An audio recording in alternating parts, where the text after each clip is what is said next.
el Tribunal Constitucional del Perú es el brazo, mejor dicho, el Centro de Estudios Constitucionales del Perú es el brazo académico del Tribunal Constitucional de nuestro país.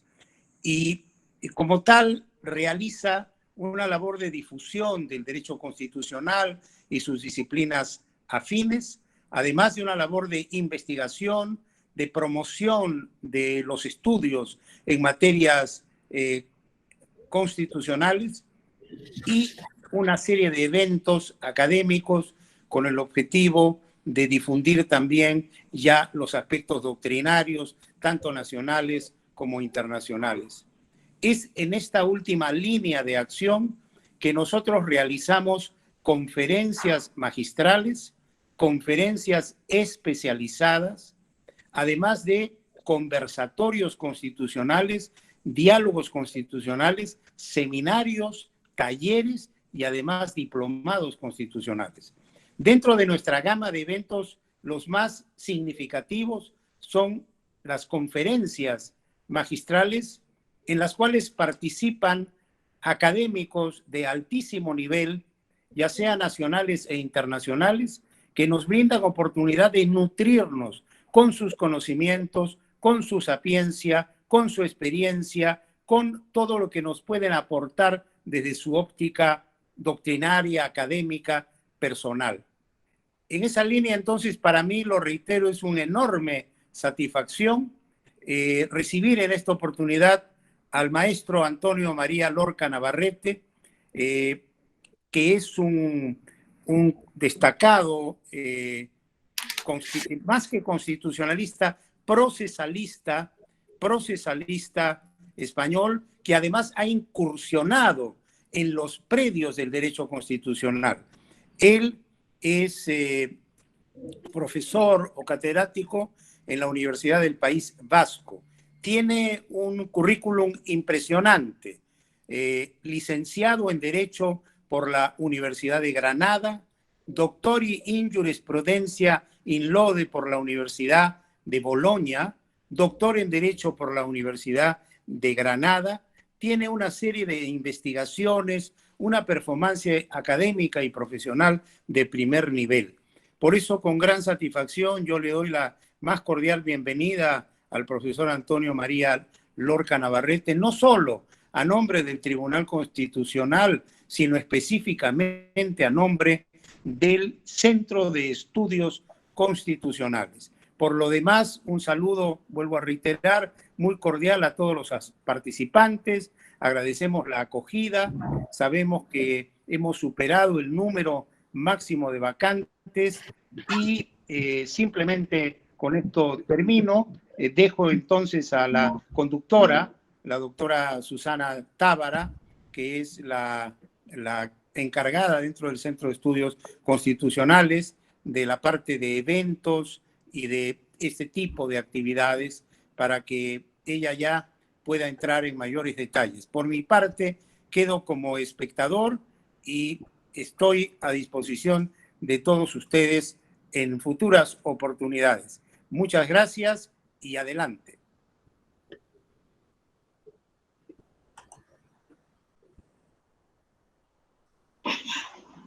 Gracias, querido doctor Ernesto Blume.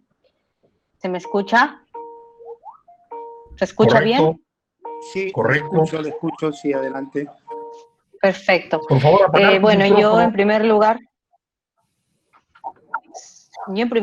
quería agradecer al Tribunal Constitucional, pero más que nada al doctor Ernesto Blume, que en esta coyuntura a la que no escapa nuestro expositor el día de hoy,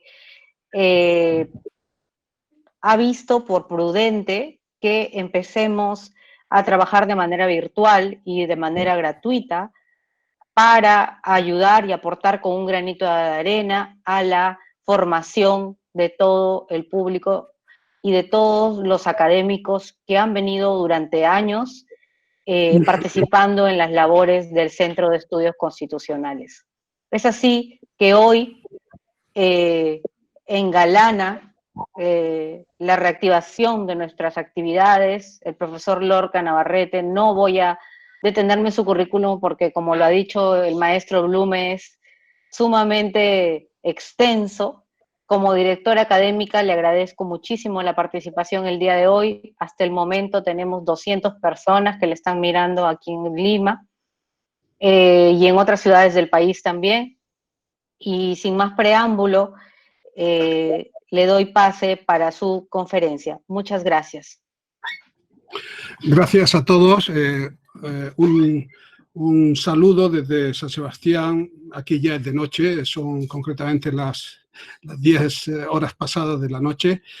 Y agradecer ante todo al Centro de Estudios Constitucionales el que se haya fijado en mi persona para llevar a cabo la realización de esta ponencia.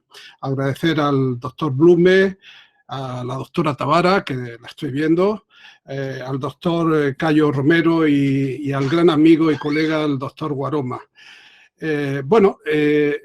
Cuando se me indicó que podía impartir una ponencia a todos ustedes y dado el ámbito en el que se mueven, que es el contexto del Tribunal Constitucional y de los estudios constitucionales, quise fijar un tema que en gran medida puede ser que llame la atención, ¿no?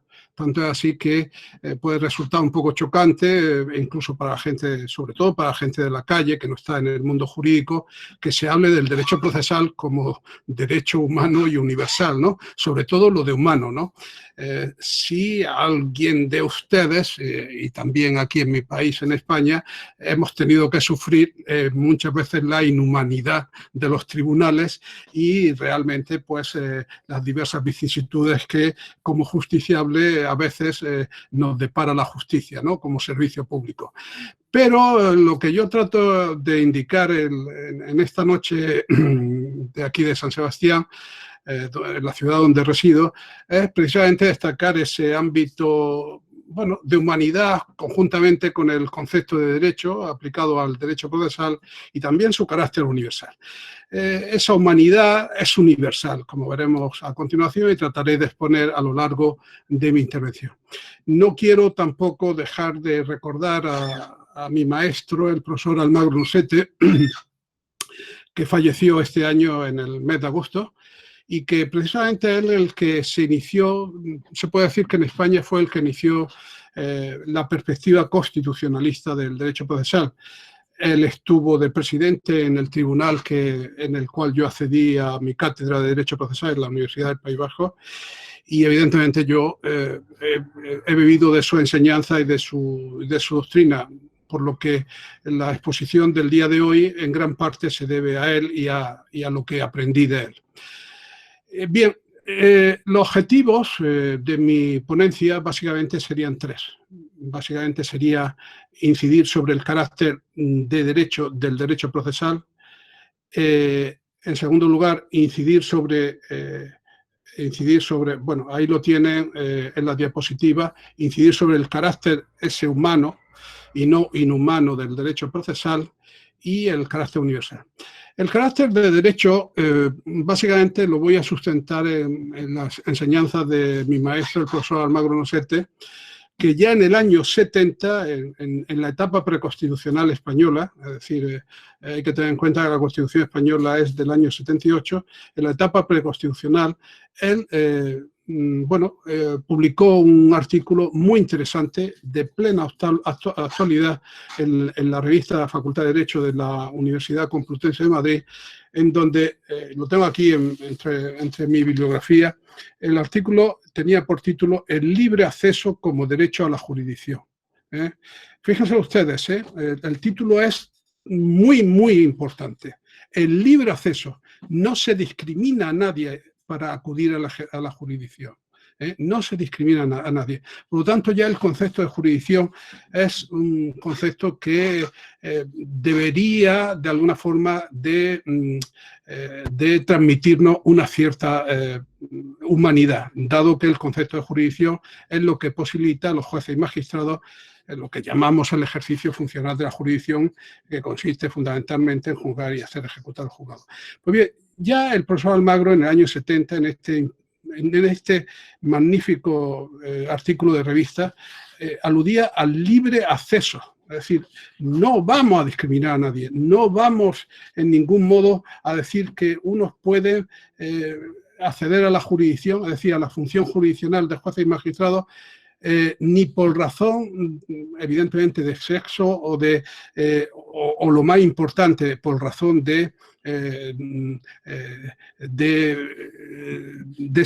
bienes económicos, es decir, y evidentemente él ya estaba reclamando el derecho de asistencia, el derecho a la asistencia de la justicia gratuita que en la actualidad tenemos regulado en nuestro país y que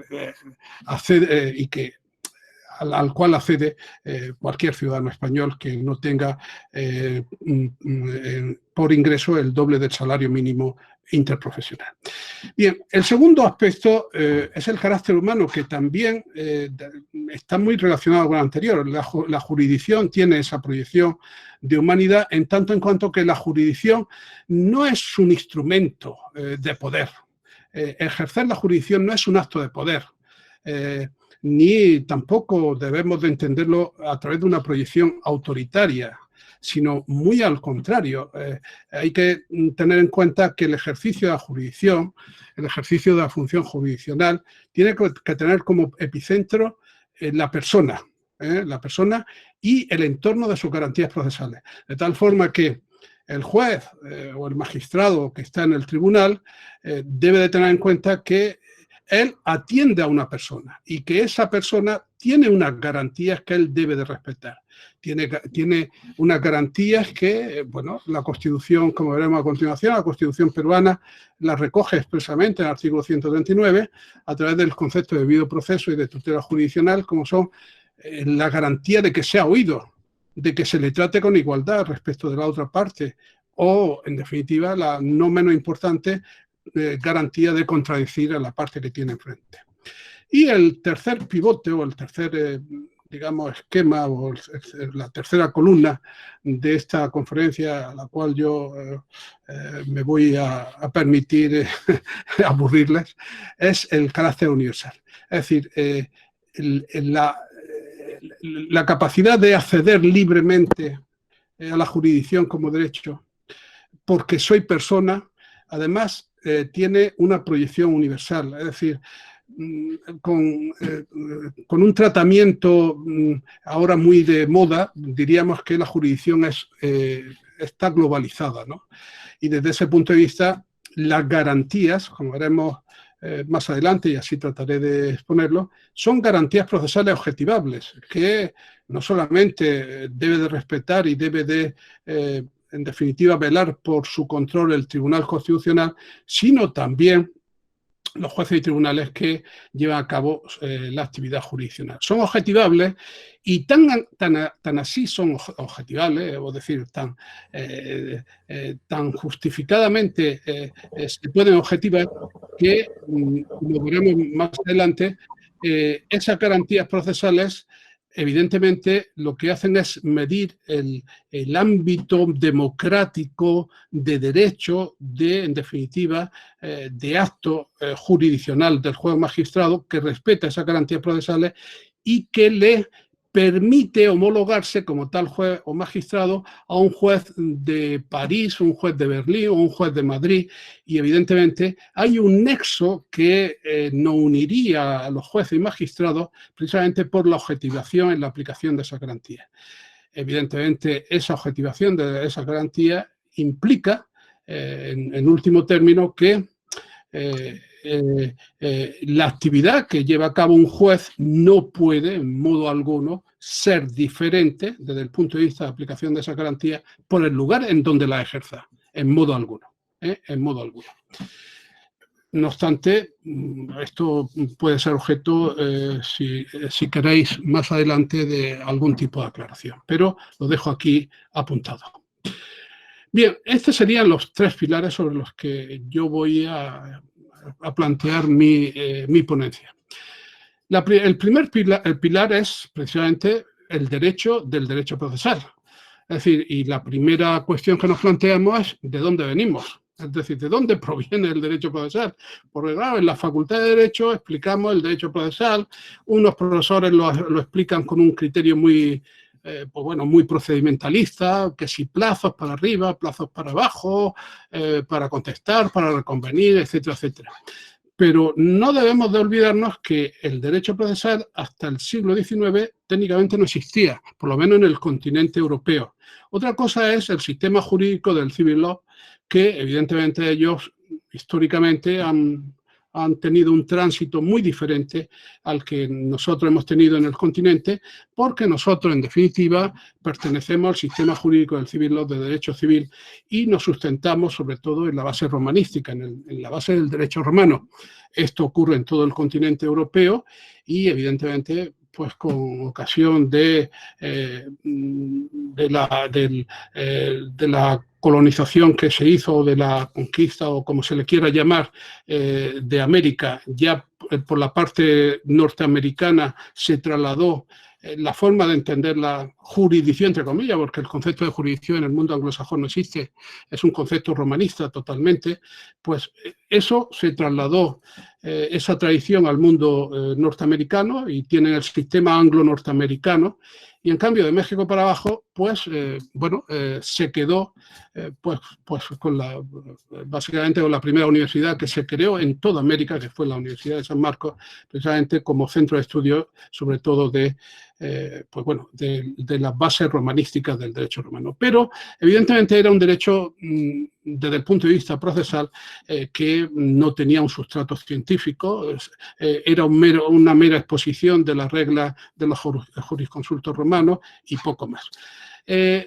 ¿Cuándo surge realmente el derecho del derecho procesal? Pues surge en el siglo XIX como consecuencia de los estudios que lleva a cabo la pandectística alemana, por parte de Savigny, cogiendo la idea hegeliana de la relación jurídica procesal, tratando de trasplantar al ámbito del derecho el ámbito triangular de la relación jurídica sustantiva, y a partir de trasladar ese ámbito sustantivo al ámbito procesal, pues se crearon los tres elementos clásicos sobre los que se sustenta o se ha sustentado tradicionalmente, y se sigue explicando así en muchas facultades de Derecho, los tres elementos clásicos sobre los que aún hoy la procesalística sustenta el derecho procesal, que son la jurisdicción, la acción y el procedimiento, ¿no?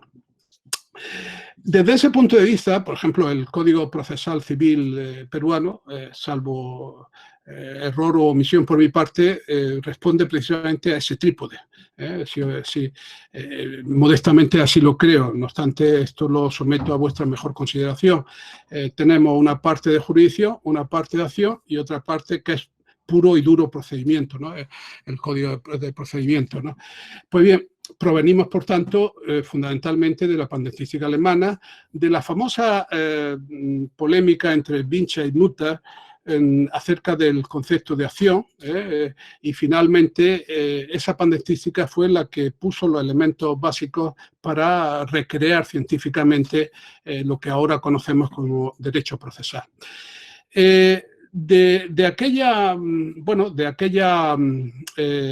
polémica sobre la actio romana, nos queda precisamente el concepto de acción, que ha evolucionado, por ejemplo, en el Código Procesal Civil Español, ha evolucionado hacia el concepto de pretensión, y aquí quiero poner otra vez de relieve el magnífico trabajo del profesor Almagro Nosete, donde él ya decía, en el año 70, que el concepto de la acción tenía que ser abstracta, ¿no? Es decir, no hay un concepto de la acción en sentido concreto, ¿no?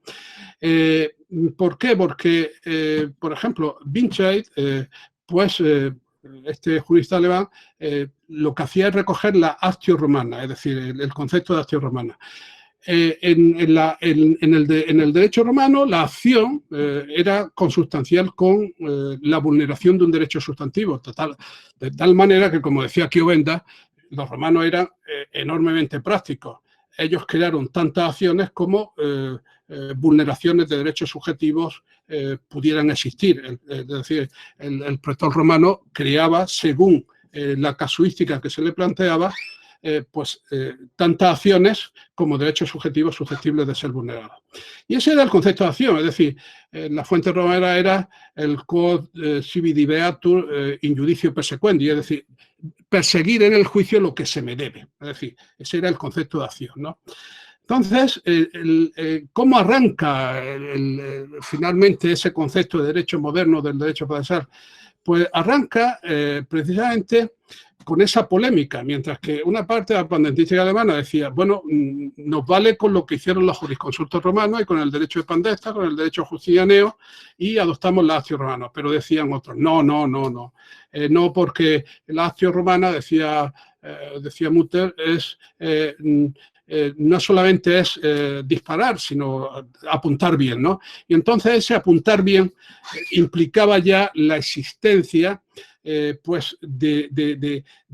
un órgano de carácter público, no de justificación privada, que sería puesto por el Estado, y ya aquí aparece ya el concepto de servicio público de la justicia, y que implicaría organizar una organización judicial, una jurisdicción, una jurisdictio en fuente romana, de tal forma que la jurisdicción o el acceso a la jurisdicción, como decía el profesor Almagro ya en los años 70, tendría que ser libre. Bueno, ¿qué es lo que estaba diciendo el profesor Almagro?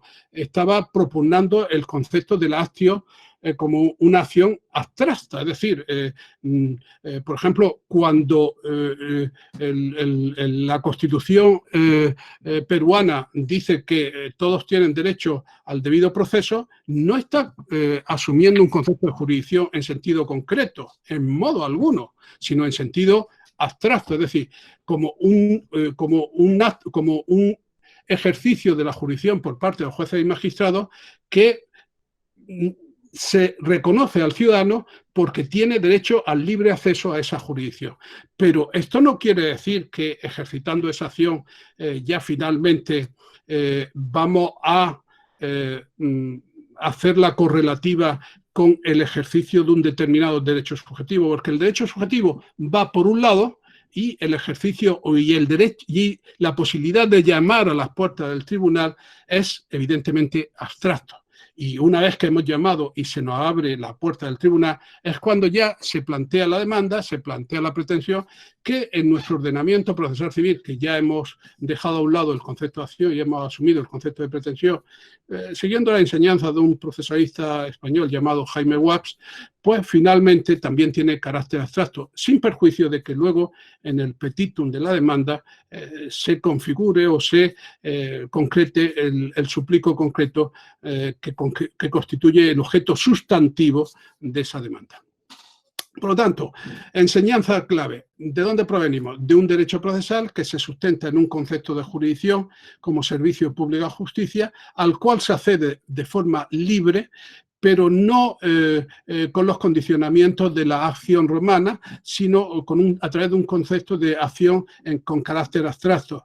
Es decir, porque, y sobre esto incluso la doctrina procesalística española, parte de ella incurrió en el error de pensar que el derecho a la tutela jurisdiccional era de carácter concreto. No puede ser de carácter concreto, porque si fuera de carácter concreto, la Constitución peruana o la Constitución española tendría que tener tal número de artículos para prever todos los supuestos concretos que puedan ser objeto de vulneración, como ocurría en el derecho romano. Y evidentemente esto no lo puede hacer una Constitución. Por lo tanto, el concepto de acceso a la jurisdicción tiene que ser abstracto.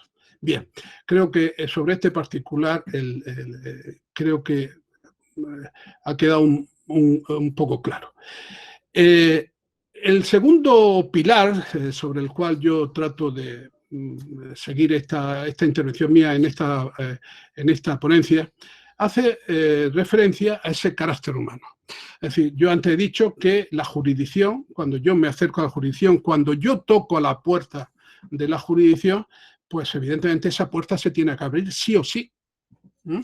Porque la Constitución a mí me lo garantiza, me garantiza que esa puerta se tiene que abrir. Y evidentemente el juez que me abre la puerta, evidentemente no tiene que mostrarse como un acto de poder o en definitiva a través de una proyección autoritaria. no porque el juez sea bueno o malo, o sea buena persona, o sea mala persona, o piense de forma entreverada, no, sino simplemente porque el juez, por la función constitucional y la justificación constitucional de su misión, debe de aplacar una garantía que en la Constitución, peruana se concilia a través del debido proceso y la tutela jurisdiccional. En la Constitución española se concilia o se hacen posible a través del concepto de tutela judicial efectiva. De entre todas esas garantías, a mí me gustaría referirme, esas garantías procesales, me gustaría referirme concretamente a la oralidad. La oralidad es una garantía procesal que ha sido muy desatendida por el procesalismo de corte continental y también en el área iberoamericana. Quizás de eso tengamos culpa, pues los que finalmente llevamos las leyes de aquí de Europa. ¿Por qué? Hay un gran déficit de oralidad en las actuaciones procesales. Yo soy consciente que Perú está inmerso en un proceso de ayornamiento o de actualización del proceso civil, precisamente marcado por la garantía procesal de la oralidad. Por eso voy a dedicar un poco de espacio a esas garantías que haría posible que el juez no se mostrara como acto de poder o como, en definitiva, mediante una actitud autoritaria. Porque, evidentemente, la oralidad significa que va a haber debate, que va a haber contradicción y en ese debate, pues evidentemente el juez tiene que asumir una determinada posición. No soy ajeno que en el área iberoamericana, por ejemplo en Argentina, están los garantistas y los del profesor Peirano, que ahora no recuerdo cómo se llama, pero bueno, yo voy a hacer un tratamiento de oralidad un poco diferente, ¿no? Es decir, y trataré de enmerarme en esa exposición. Por lo pronto hay que tener en cuenta que nuestra cultura jurídica, y me incluyo yo, no hemos sido proclive hacia los trámites orales. Es decir, hay un déficit de oralidad tremendo dentro del derecho procesal. En mi país no han acostumbrado. Yo estudié un proceso, por ejemplo, un proceso civil escrito. Todavía tenemos en España un proceso penal acusatorio formal o mixto, con una base primaria muy inquisitiva, donde el juez instructor prácticamente lo hace y lo dirige todo, y luego un acusatorio del juicio muy mediatizado por lo que viene después de la instrucción, a través de procesos que duran una eternidad. Porque evidentemente las investigaciones, no evidentemente, perdón, porque patológicamente las investigaciones se amontonan en el tiempo. Bien, nosotros estamos en un momento que, los que nos dedicamos al derecho procesal estamos reclamando la derogación de la ley de enjuiciamiento criminal de 1882. Fijaros de a qué año nos remontamos. No obstante, para alivio, por lo menos mío, y por lo menos para sacar la cara de que mi país no está en unas condiciones tan paupérrimas, en el año 95 se aprobó una ley de jurado que cambió básicamente los esquemas de proceso civil, de proceso penal, y que la instrucción ya pasaba a ser meramente complementaria. Ya el instructor no era un investigador que se proyecta sobre el investigado, sino que complementaba la actividad del fiscal fundamentalmente, y con una fase de juicio con 9 jurados y 2 suplentes y un magistrado que los preside. Bien.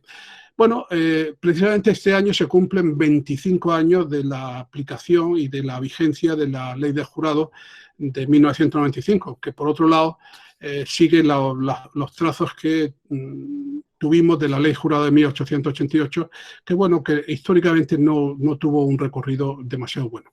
Por ahora son 25 años los que se viene aplicando. Hay ya una jurisprudencia muy aceptable del Tribunal Supremo en casación sobre juicios conjurados, y para consuelo mío y para compensar los males del proceso acusatorio formal de la ley de enjuiciamiento criminal de 1882, por lo menos tenemos esta ley del jurado que trata de plantear un criterio acusatorio muy pronunciado, muy proclive.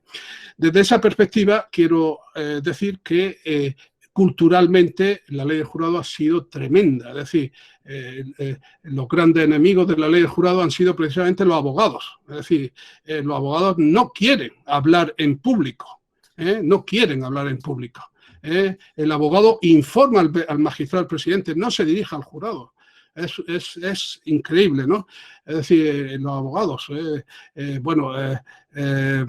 luego me perdonarán, pero la procesalística española no es precisamente muy proclive a la actuación del jurado. Bien, bueno, pero hecha abstracción de esto, vamos a ver la oralidad en el proceso civil. Bueno, ¿por qué? Porque la oralidad en el proceso civil, por lo menos, la hemos asumido nosotros a partir de la Ley de Enjuiciamiento Civil del año 2000. Nuestra Constitución era consciente de que el derecho procesal tiene que ser oral y es una garantía constitucional básica. Tanto es así que nuestra Constitución recoge en el artículo 122 que el proceso será predominantemente oral. No dice que sea oral, dice predominantemente. Es una fórmula meliflua de no cogerse las manos. Yo diría que cuasi dogmática, cuasi programática. Una constitución nunca puede ser programática, en mi modesta opinión. No sé si el doctor Blume estará de acuerdo conmigo. Las constituciones están para aplicarse, no para que sean programáticas. Y este artículo pues parece ser un poco programático porque, entre otras cosas, en gran medida no se ha aplicado. Pero sí se ha aplicado en el proceso civil. Pero vamos a ver cómo se ha aplicado, porque, claro, en esto de la oralidad tenemos un problema de cultura, de cultura. Por eso es importante de dónde venimos y a dónde queremos ir. La Ley de Enjuiciamiento Civil, o sea, el Código Procesal Civil Español, acoge básicamente la oralidad. Tiene dos procesos declarativos. Es decir, que antes del año 2000 teníamos cerca de algún procesalista, algún sector de la procesalística española contó hasta 500 procesos declarativos los que teníamos. Era una auténtica locura. Todo era escrito. Se hacía por escrito, todo por escrito, y los procesos duraban, ni se sabe, ¿no? Es decir, una cosa tremenda, ¿no? Pues bien, ahora lo que hace el legislador es decir, dos procesos declarativos, un declarativo ordinario y recogemos de la anterior ley una cosa que se llama el proceso declarativo verbal, ¿no? Lo cierto es que en el año 2015, puesto que el proceso declarativo verbal pues es un proceso para andar por casa, para procesos pues que realmente no son de mucha cuantía, pues realmente tenía un trámite de contestación a la demanda en la vista propiamente dicha y se reformó esto de tal forma que en la reforma que se hizo en el 2015 el legislador dice: hemos asumido los mismos patrones de garantías que se establecen para el proceso declarativo ordinario. Pregunto, entonces, ¿por qué no suprimimos el proceso declarativo verbal? ¿Y por qué tenemos dos procesos declarativos? Yo así lo he publicado y he dicho que ¿para qué tenemos dos procesos declarativos? Tenemos uno y a correr, ¿no? Bien, lo importante es que en el proceso declarativo ordinario va a haber un trámite básicamente oral que es el juicio. En Perú le llamáis audiencias, ¿no? Bueno, pero aquí le llamamos juicio. Y en el proceso declarativo verbal vamos a tener un trámite que se llama vista. No es lo mismo el juicio que la vista. Nosotros, yo por lo menos en Derecho Procesal explico lo que es un juicio, lo que es una vista, lo que es una comparecencia o una audiencia. Un juicio es un trámite para practicar prueba e informar jurídicamente sobre la prueba practicada. Es un juicio. Una vista, en cambio, yo lo digo que es como los camarotes de los hermanos Marx, donde se alega, se propone prueba, se practica prueba. Señor magistrado, que no me he acordado de esta alegación, la meto ahora. Depende de que el magistrado, claro, todo es trámite oral, ¿no? Claro, esto da poca seriedad, ¿no? Desde mi punto de vista, lo del proceso declarativo verbal. Por eso yo realmente lo tengo escrito, yo he propugnado precisamente la derogación de ese proceso declarativo verbal. Por lo tanto, el proceso declarativo ordinario, que es el que realmente es importante, va a tener tres fases, o tiene tres fases. La primera, que es escrita, donde está la demanda, la contestación a la demanda, la reconvención y la contestación a la reconvención del demandante reconvenido, que es todo escrito. Luego está la fase intermedia, que es donde se limpia toda la basura procesal que ha surgido en la primera fase escrita, porque para entrar en el juicio no podemos plantear cuestiones de alegación, ni de fijar hechos, ni nada. El juicio es para lo que es el juicio. Y por lo tanto, antes del juicio se propone prueba, y luego con esa prueba propuesta ya entramos en el juicio, que se inicia en su caso con un incidente sobre la ilicitud de la prueba propuesta, que es oral, es decir, todo mediante el concepto de concentración. Por lo tanto, este sería el esquema de lo que yo creo muy razonable de lo que es el juicio. Por lo tanto, tenemos juicio, vista, comparecencia. Comparecencia es un acto de personación, que puede ser de muy diferente justificación. Y luego en Perú y en el ámbito de los códigos procesales del área iberoamericana tenemos las audiencias múltiples, pero que ninguna de ellas parece ser que tenga una finalidad conocida, ¿no? Esto, desde luego, da mucha inseguridad. Desde ese punto de vista, hay que tener en cuenta que la oralidad, evidentemente, del caso del juicio, es muy importante desde el punto de vista de los medios de prueba. Se me olvidaba, la oralidad, ojo, ha costado mucho trabajo asumirla y todavía sigue costando trabajo asumirla por los abogados. Yo recuerdo que en el año 2000, cuando se publicó la ley de enjuiciamiento civil, hubo muchos abogados que se dieron de baja como abogados porque no estaban dispuestos a ir al juzgado. En España tenemos un señor que va al juzgado, que es el procurador, que es un mandatario ad litem, y que es el único que hasta el año 2000 pisaba un juzgado. El abogado que se tenía por abogado tenía gala de decir que él nunca pisaba un juzgado, que para eso estaba el procurador. Entonces, eso de que ahora va a haber un juicio y que yo voy a tener que vérmelas con un señor tal y que además lo voy a tener que preparar, que no voy a llevar el papel y lo voy a leer y no voy a tener un guión que lo lea, etcétera, etcétera, eso culturalmente fue tremendo. Y todavía en este momento, en la actualidad, estamos en el 2020, hace 20 años, este año hacemos,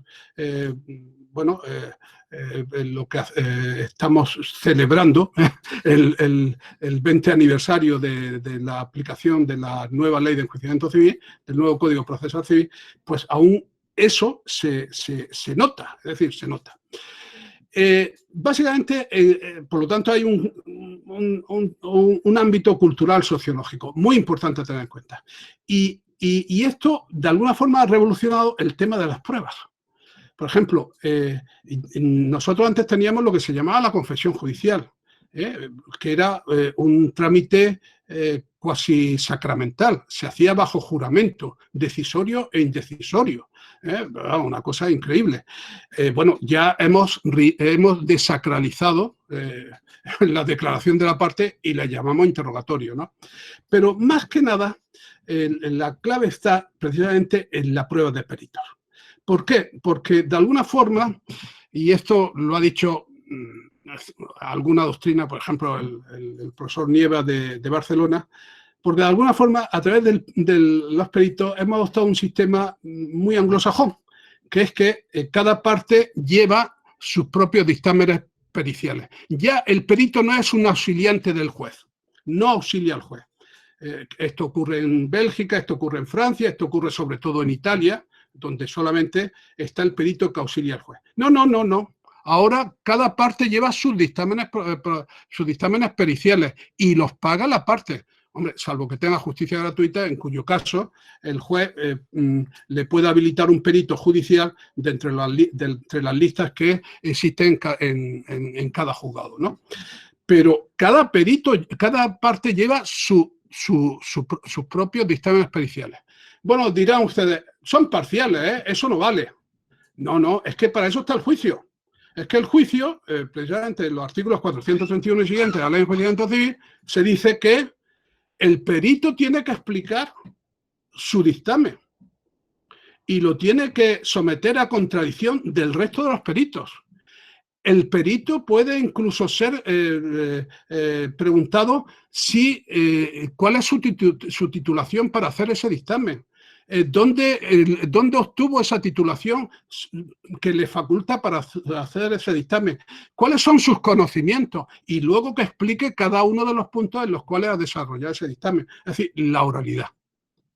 Y todo esto se hace entre las partes. Claro está, esto evidentemente supone un encarar la oralidad desde una vertiente ciertamente interesante. Y bueno, ¿qué es lo que ocurre? Que la oralidad conlleva otro dato no menos importante, y es que hay que grabar el juicio. Entonces, desde el año 2000, todos los juicios se graban en CD, y al término del juicio se le da el CD al abogado. Creo que tiene que pagar, no sé si 8 o 9 euros, y ahí tiene el CD, ¿no?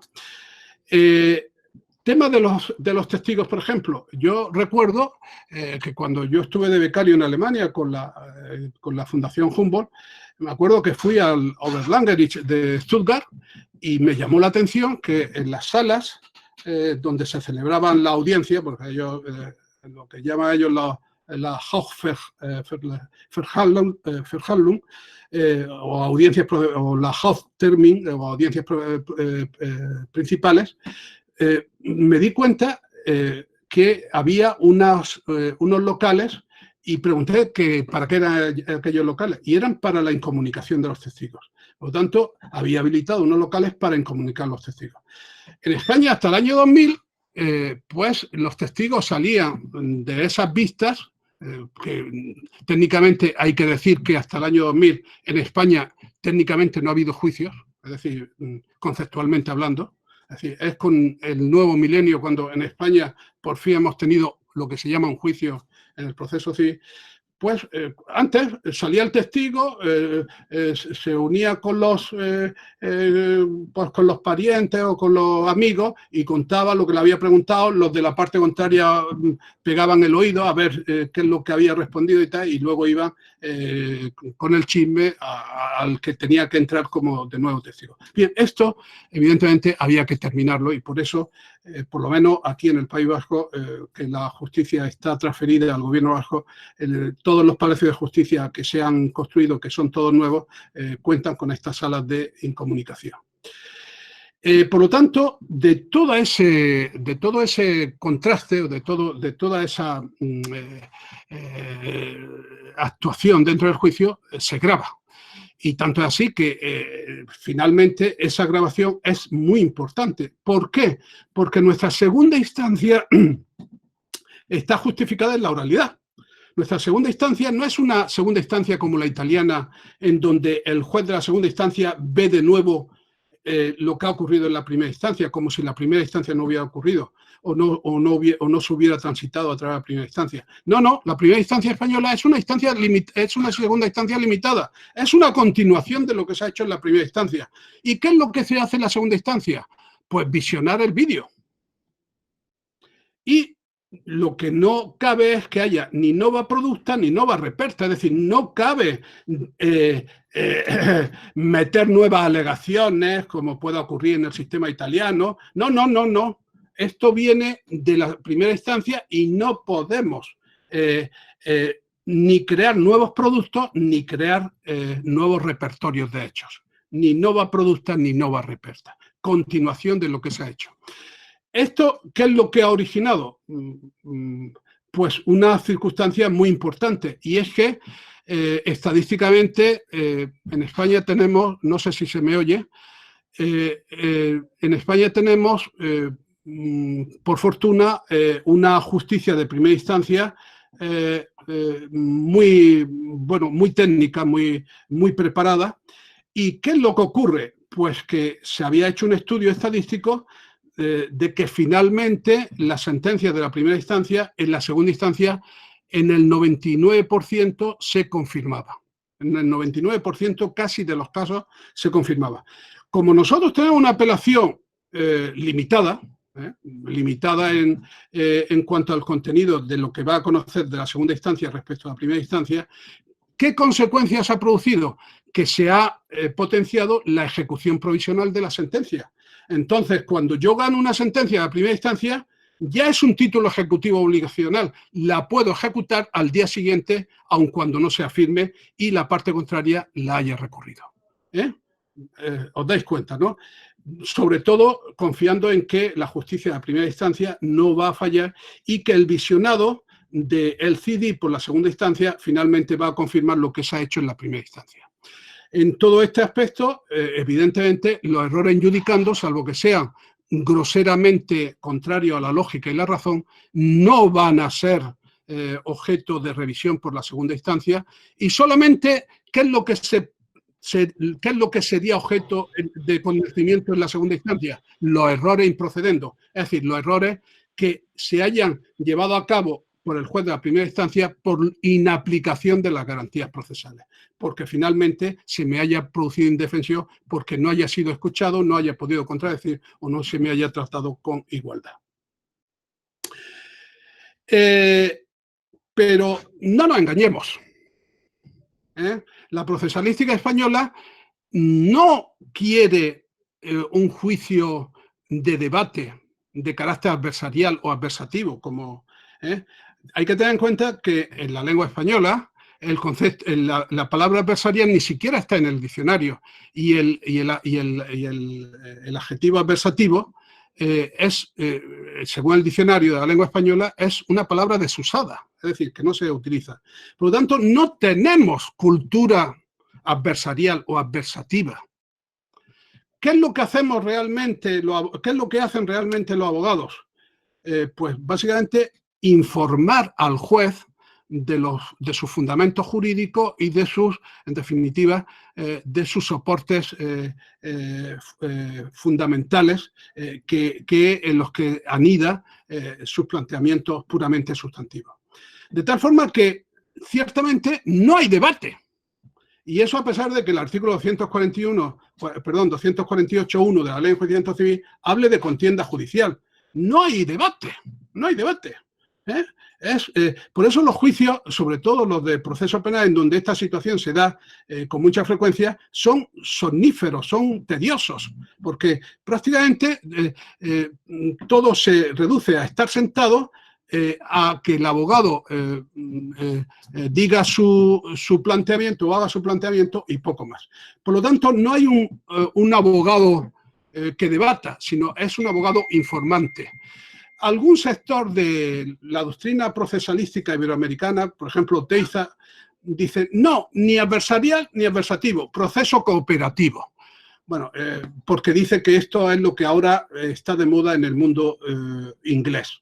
Bueno, yo lo del proceso cooperativo no lo acabo de entender, pero bueno.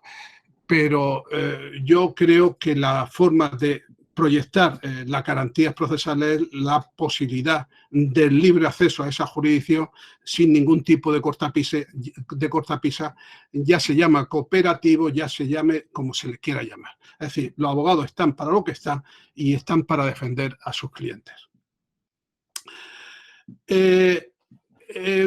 Desde ese punto de vista, el derecho de la defensa...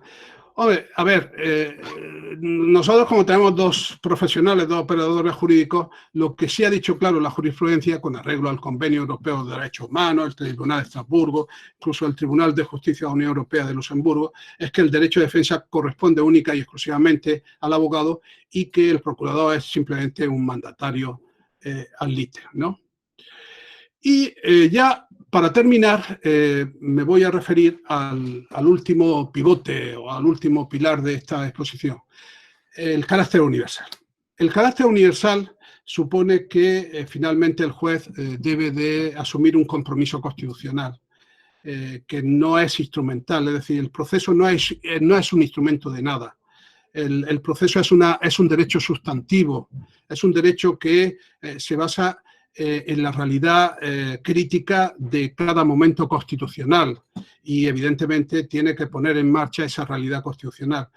De aquí que es posible distinguir entre proceso y procedimiento. El proceso es esa realidad garantista, crítica sustantiva, basada en la aplicación de las garantías procesales, porque si no se aplican las garantías procesales se produce un desorden público procesal. Y el desorden público procesal puede tener origen en una arbitrariedad, en una discrecionalidad no consentida, y de ahí que el procedimiento, sin embargo, es una realidad acrítica, temporal.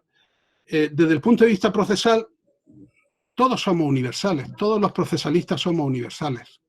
Ahora, desde el punto de vista procedimental, no somos universales. El Código Procesal Civil peruano tiene su procedimiento, el español tiene el suyo, el ecuatoriano tiene el suyo, el colombiano tiene el suyo. Pero desde el punto de vista procesal somos universales, somos universales.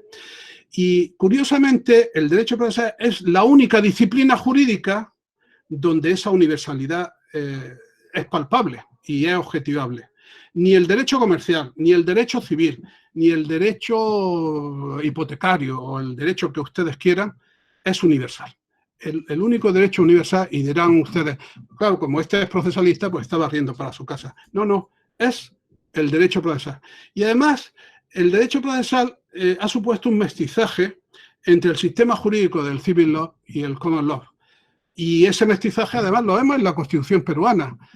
¿Por qué? Porque la Constitución peruana, al tiempo que acoge un concepto del ámbito del common law, que es el concepto de debido proceso, el concepto de debido proceso no proviene del sistema jurídico del civil law de raíz romanista, en ningún modo.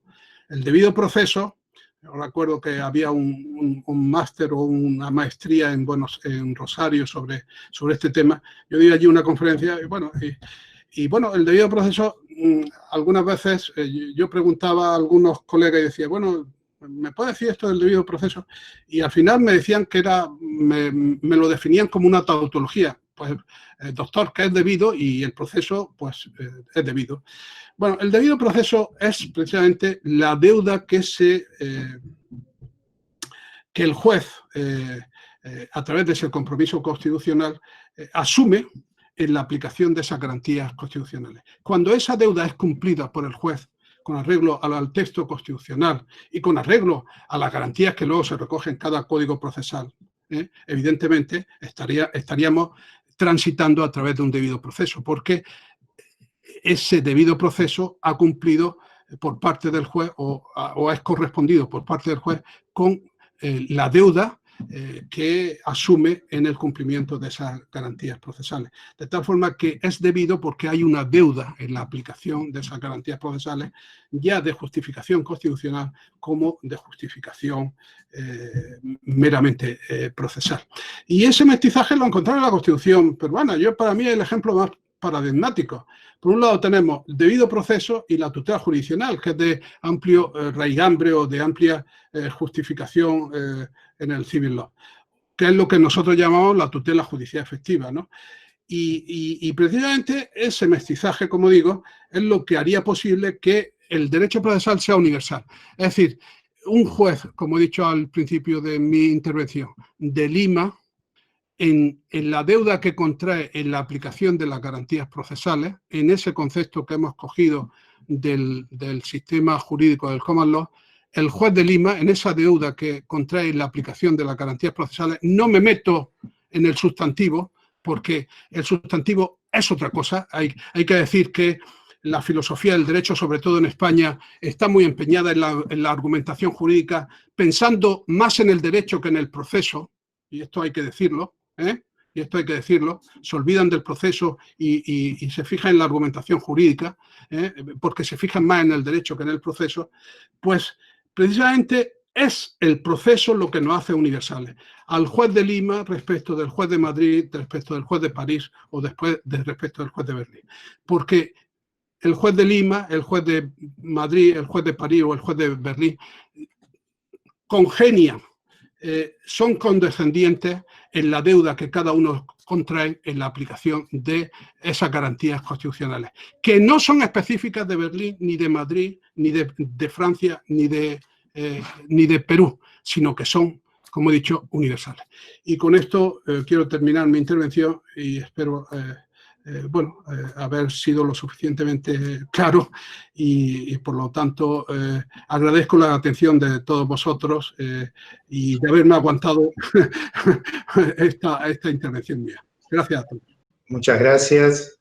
Quería, además de reiterar nuestro agradecimiento al profesor Antonio María Lorca Navarrete, felicitarlo por su excelente conferencia magistral.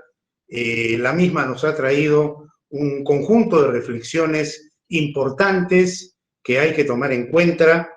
Yo quería rescatar una de ellas con la cual, a título personal, concuerdo plenamente, que es esta suerte de invasión de algunos filósofos en los territorios del derecho, y especialmente en los territorios del derecho procesal en general y en los territorios del derecho procesal constitucional en particular, que han incurrido en una excesiva teorización, creando una suerte de apotegmas casi bíblicos a los cuales muchos se aferran, abandonando un análisis de la realidad. Sí. Como decía el maestro Recasén Siches, hablando del rol del juez, siente dónde está la justicia y luego construye las razones para justificar tu decisión.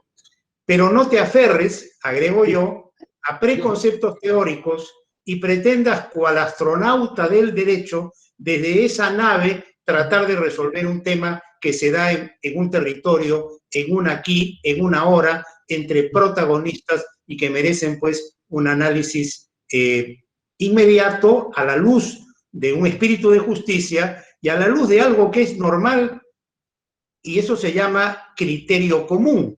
Criterio Sí. común que lleva a ponderar, que lleva a aplicar con razonabilidad, con racionalidad, etc. Eso existe desde que existe el ser humano, y el pretor romano era un ejemplo de eso. Sin embargo, hay un conjunto de filósofos que han ingresado en nuestros predios con una serie de desarrollos y tienen cautivada a gran parte de la academia. Yo desde aquí, desde esta trinchera, y hablo a título personal, no como magistrado del tribunal y necesariamente director del Centro de Estudios Constitucionales, sino como un académico, yo salgo al frente de esa tendencia porque en el fondo deshumaniza el análisis, en el fondo enfría el análisis, en el fondo aparta de la sensibilidad que debe tener quien analiza, sea juez o no sea juez, cualquier situación, para luego asumir una tarea, ya sea en el ámbito jurisdiccional, en el ámbito de la defensa, en el ámbito que corresponda, pero deshumaniza porque teoriza, es decir, hay un exceso de teorización que lleva, como repito, a asumir preconceptos cual axiomas bíblicos. Y entonces tratan de descender de esos preconceptos a la realidad. En lugar de partir de la realidad, aplicar criterio común, juicios de valor, razonamientos, ponderación, análisis de la situación fáctica.